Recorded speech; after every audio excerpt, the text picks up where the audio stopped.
bamwita Brot Erling Haaland, umusore w'imyaka 24, umusore wakiniye amakipe atandukanye, yakiniye ikipe nka Borussia Dortmund mu gihugu cy'Ubudage, yakiniye ikipe ya Salzburg, akinira ikipe ya Manchester City. Kuri ubu amaze kwikinira nyine imyaka igera kuri 2. Umusore umwe mu bafitiweho cyangwa se matezweho byinshi cyane bitezwe ko bazasimbura rero Cristiano ndetse na Lionel Messi, bavuga Brot Erling Haaland ndetse na Kylian Mbappe. Rero uyu mugabo amaze kuzuza ibitego 100, amaze gutsindira ikipe ya Manchester City yari mu gihugu nyine cy'Ubwongereza. Umusore amaze gutsinda ibitego bigera ku 100 mu mikino igera ku 105 amaze kubakinira ikipe ya Manchester City. Ni umugabo rero ubwo abaye uwa 4 nyuma yaho Pep Guardiola nyine atoza abakinnyi nyine bakuza ibitego bigera ku 100 nyuma ya Raheem Sterling, umuvandimwe bita Sergio Aguero, umuvandimwe bita Lionel Messi ndetse na Raheem Sterling, abo bose baje kuba buzuza ibitego bigera ku 100. Ubwo rero ni umugabo umaze gutsinda, umugabo rwose umaze gutsinda ibitego bitari bike muri kariyeri ye y'umupira w'amaguru, byinshi cyane. Ngiye kuza rero mbabwire amateka y'uyu mugabo ajyanye na kariyeri ye y'umupira w'amaguru, turebe byinshi yagiye akora. Kora subscribe kuri Alpha TV kugira ngo ibintu nk'ibi, amakuru nk'aya ya siporo, amakuru atandukanye ya entertainment agende akugeraho 5 kuri 5. Ubwo rero Brot Erling Haaland ni umuvandimwe nyine w'umunya Norvege, birumvikana kabisa rero ko ari ekipe nyine amaze kuba nyine agenda akinira. Umugabo rero amaze gukina imikino 105 ekipe ya Manchester City, amaze kwitsindira ibitego bigera ku 100. Erling Haaland amaze rero imyaka 2 akina ikipe ya Manchester City, aho yagezemo mu mwaka w'2022 avuye muri Borussia Dortmund. Kugeza ubu rero amaze gukina imikino igera ku 105 akinira ikipe nyine ya Manchester City. Rero ibitego bigera ku 100 bimaze kugaragara ko yamaze cyangwa se amaze kubitsinda guhera mu mikino rero 80 kuzamura.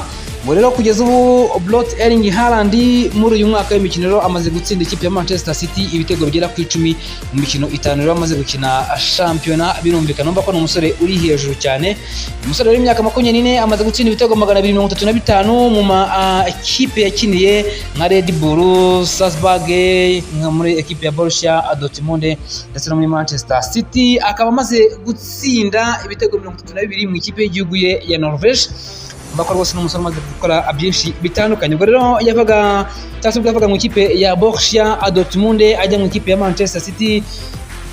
Umuvandimwe Brot Erling Haaland rero yaramaze kuyikinira imikino igera kuri 89 rero aza kuba abatsindiye ibitego bigera kuri 86.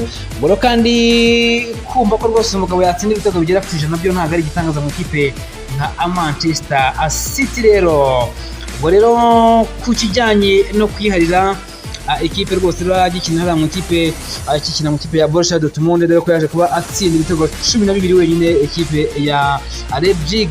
Ubwo kandi kuba yari mu ikipe ya Manchester City, Brot Erling Haaland amaze gutsinda ibitego 83 muri English Premier League, atsinda ibitego 18 muri UEFA Champions League, atsinda 8 muri FA Cup ndetse n'igitego kimwe muri Carabao Cup. Ibitego 100 Erling Haaland amaze gutsinda ikipe ya Manchester City, harimo ibitego 83 rero yatsindishije ukuguru kw'ibumoso, atsinda ibitego 14 yatsindishije ukuguru kw'iburyo ndetse n'ibitego 12 yatsindishije rero umutwe. Mu bitego 100 Brot Erling Haaland amaze gutsinda nyine ikipe ya Manchester City, harimo 18 bya penalty, akabamo muri penalty rero 20 amaze nyine guhabwa. Birumvikana nyumvikana ko yamaze nyine se amaze kurata penalty zigera kuri 2. Kugeza ubu rero Brot Erling Haaland amaze gukina imikino 271, amaze gutsinda ibitego 235 mu makipe nyine yagiye acamo, nkuko anayababwiye aba Man City, yaba ikipe ya Borussia Dortmund, yaba ikipe ya Red Bull Salzburg.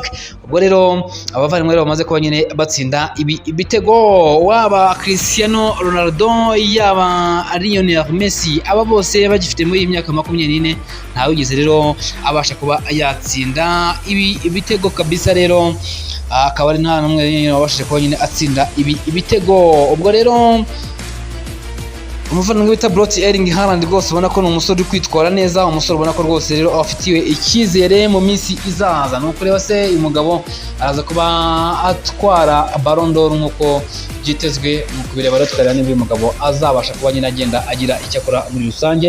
Brot Erling Haaland kabisa umusore w'umuhanga ubona ko rwose